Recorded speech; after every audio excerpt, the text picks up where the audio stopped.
Je crois que tu as décoré ton appart à l'image de cet univers enfantin. Uhum. En fait, j'ai fait un vaisseau spatial. Donc, j'ai pris des couvertures de survie et avec tout plein de copains qui sont d'ailleurs très dévoués parce que moi, j'en ai presque pas accroché. Et ben, on a refait l'appartement tout en couverture de survie du côté argenté. Le sol, le plafond, tous les recoins. En plus, il faut pas que ça dépasse. Après, comme je me lasse des choses, maintenant, on a un autre thème. Mais tu vois, j'aime bien me plonger dans des univers, c'est très rassurant pour moi. Parce que c'est comme un havre de paix, une base. Euh, et puis dès que je me perds un peu, bah, je retourne dedans. Il y a aussi des jouets en plus chez toi. Ouais, il y a plein de jouets. Il y a presque que ça. Il y a des pistolets à eau donc accrochés dans ma collection. Il y a des voitures, des figurines. Il y a des ballons, ballons de basket, ballons de foot. Il y a des jeux de fléchettes. Il y a plein de chapeaux de cow-boy pour se déguiser. Il y a plein de lunettes et tout. En fait, quand on me connaît, il n'y a rien qui choque.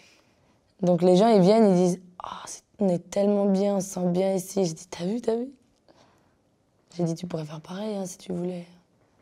Tu sais, j'ai l'impression que parfois les gens ne s'autorisent pas le confort d'être libre. Et comment tu fais pour garder cet enfant que tu as dans la tête? Bah, je fais pas exprès, hein.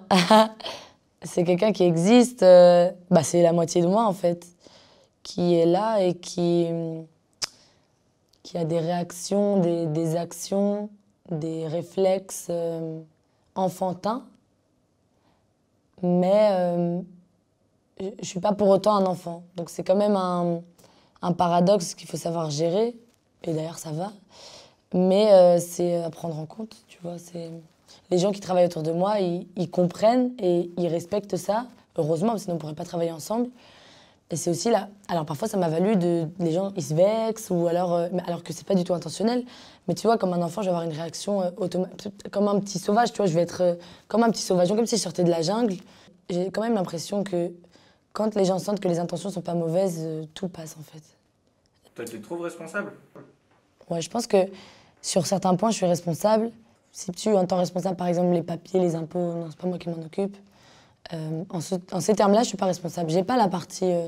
J'ai un bout de cerveau gauche, mais j'ai pas envie de m'embêter avec. J'ai choisi un métier artistique parce que je me sens le mieux là-dedans. Je suis responsable de comment travaillent les gens autour de moi, autour de mon projet. Je suis responsable de ça. Je suis responsable d'un clip qui va sortir. Je suis responsable de ma chanson. Je suis responsable de est-ce que tout le monde a passé un bon concert? Est-ce que mes musiciens se sont sentis bien? Je suis responsable de ça. Si je veux pouvoir exprimer mes idées, il faut que je vérifie que ça soit fait de la manière la plus vraie et la manière qui me ressemble le plus.